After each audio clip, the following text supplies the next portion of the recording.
Hi, everyone. You're watching White Mountains TV. I'm Chris Prue, joined remotely by Charles Clark, who's the executive director of the Castle in the Clouds in Moultonborough, New Hampshire. Thanks for joining us today, Charles. Yeah, thanks for having me, Chris. It has been a very interesting summer here across the White Mountains and across the entire country. How was your summer at the Castle in the Clouds? Yeah, interesting is a good word for it, I think. We delayed our opening. We normally open on Memorial Day weekend. We waited until July 1st, and we had to implement a whole lot of changes because of the pandemic, extra cleaning procedures, limiting the number of people that we allow on a tour at any one time, requiring face masks, all the things that everybody's doing to try and keep everyone safe as we go. And our attendance has taken a hit. We're at about half of what we normally would see in a regular year, but we're happy to have been able to be open and to welcome people up here to this beautiful estate. Well, one of the things that we get asked a lot is what is there to do in the White Mountains? A lot of people have come up to escape the cities and to enjoy the summer and now the fall and this beautiful environment we have up here. And if you're looking for something to do as the weather changes, Castle in the Clouds is a great activity, great way to spend a day. What are some of the things that a person does when they visit Castle in the Clouds?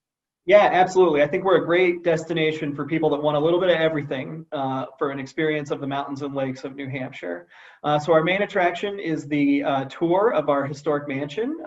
Lucknow is the name of the mansion. It was built in 1914, and we've been working for the last 14 years to restore it to how it looked at the time that it was first built. So that's the main attraction. There's great views of the lake and the mountains from up there. You really can take in the foliage changing all across the region from there. The estate was built on 5,500 acres, actually 6,300 acres at the time it was built. And we still maintain 5,500 acres of that original land today. So there's about 30 miles of hiking trails through the mountains. So if you're interested in an outdoor activity, you come and do that. We have our on-site Cafe in the Clouds, which is an outdoor eating establishment.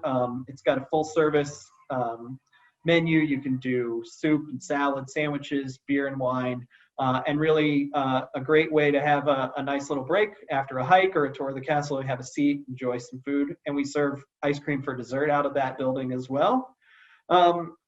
We also have some programming coming up, which is one of the highlights of what we offer every year. So there's definitely something for everyone. Let's talk about an event you have coming up with antique and classic cars at the Castle in the Clouds. What's that all about? Yeah, that's right. So every year we host an antique and classic car show. Normally it happens in July, the weekend after the 4th of July, but with the pandemic, we actually decided to delay it. So this will be the first time we've done the car show in the middle of the foliage season. It's coming up on Saturday, October the 3rd. And we expect another great turnout. It's nice. It's an outdoor event, so there's a lot of space in our fields to spread out. We will ask everyone to wear a mask while they're visiting, but we normally see between 150 and 250 antique and classic automobiles. And spectators can come in, and for just $5, they get in to see all those cars, walk around our beautiful site, and take it all in. So it's a really great experience. If you like old cars, if you're into that kind of thing, it's a great family activity to use something for everybody here. What a cool setting to see a classic car show in the shadow of the castle itself, in the middle of all this beautiful fall foliage that all of a sudden has just bloomed across the Lakes region and White Mountains of New Hampshire. So that sounds a lot of fun. You mentioned hiking. I wanted to go back to that for a second because I'm on a few different hiking groups on Facebook. And one of the questions that comes up a lot is, what can people recommend for a good beginner hike, for someone who maybe doesn't have a lot of experience, maybe isn't in the greatest shape. And a lot of people recommend the trails at Castle in the Clouds just for that reason. Sure. And there's just some beautiful waterfalls as well to view there. So a great option for someone who just wants to get their feet wet, so to speak, get out in nature a little bit.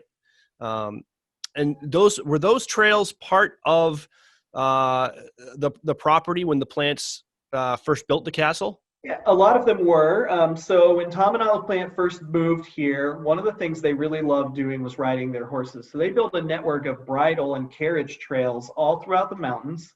And those have since been converted into many of these hiking paths. So, they're wide open. They have a lot of nice space. You can spread out on them. And they're definitely a wide variety of difficulty levels. So if somebody's looking for that easy, short hike, they can do that. If they want to make a whole day of it and go all the way to top of one of the 7 mountains on the property, they can do that as well. Again, it's a place you can come and really have a great experience regardless of what it is you're looking for. And I definitely have to recommend the Brook Walk, which is the hike that you can take on the property. It goes past 7 waterfalls on its way down the mountain. And then if you come back up the same way, you get to see them all again. So it's a lot of fun. And you're talking about, minimal effort for the most reward. You have those waterfalls, and you also have the amazing views of Lake Winnipesaukee from some of those trails, but also from the castle itself.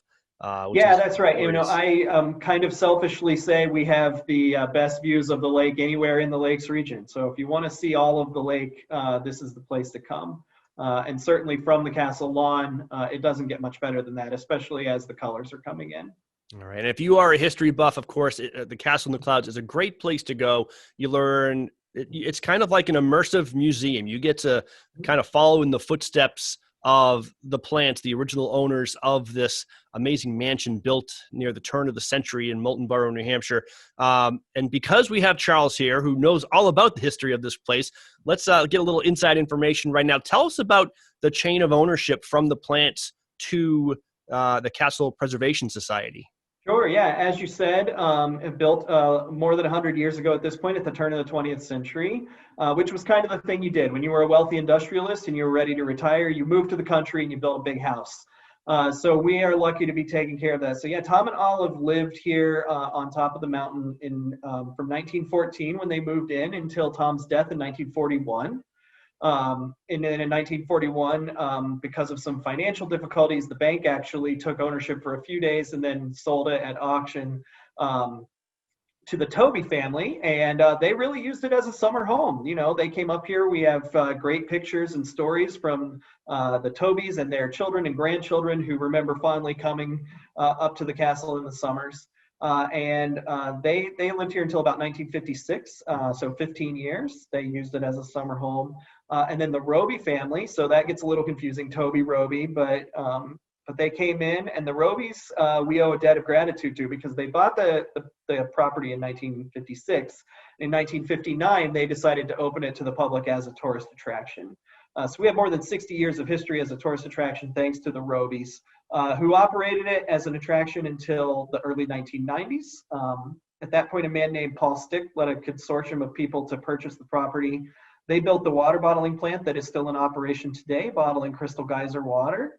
And they continued to operate the castle as a tourist attraction. And then in the late 90s, early 2000s, Mr. Stick decided it was time to get out of the castle business.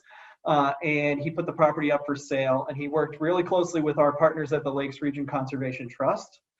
They purchased the property after a major fundraising campaign. More than 2,000 donors donated $5.9 million to buy the property and put it into conservation. So the Conservation Trust owned and operated the entire 5,500 acres and the historic buildings from 2002 until 2006. And that's when they realized that they were great at land conservation, but needed some expertise in historic buildings. And they spun off a separate nonprofit, the Castle Preservation Society. And that's the organization that I lead today. And we have been in charge of the restoration of the historic property and the operation of the attraction since 2006. So it's a fascinating history, and it's really a great place. And it's a unique example of the arts and craft architecture style. You don't see that a lot in New England. So not only are you coming here to get a little bit of interesting history and a beautiful view, but it's really a unique, not normally found in New England kind of activity as well. What is the number one thing you hear from people who have gone through the castle? Is there one big takeaway that you hear the most, the thing that surprises people or that they find the most fascinating? Yeah, I think mostly it's probably how technologically advanced for the time the castle was. So Mr. Plant was very innovative when he was a businessman, and he took that innovation with him when he built this estate. The house had its own self-generated electricity using a hydroelectric system. It had an ammonia brine refrigerator and had a whole house vacuum system. So there were a lot of technological advances that were put into the building as it was being constructed. All right. If you would like to tour the castle for yourself and enjoy maybe some of their events or everything else they have going on, how do they do it, Chuck? Do they have to make reservations in advance?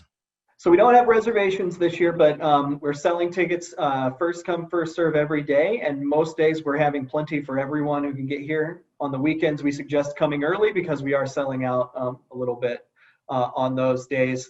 And then get all the information about visiting by going to our website, which is castleintheclouds.org.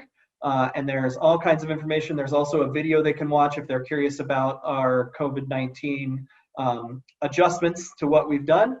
So they can take a look at that, and they'll be all prepared to come and check out what's going on at the castle. All right, something fun to do this fall season. Charles Clark, Executive Director of the Castle in the Clouds, Moultonborough, New Hampshire. Thank you so much for joining us. Thanks for having me, Chris. All right, you're watching White Mountains TV.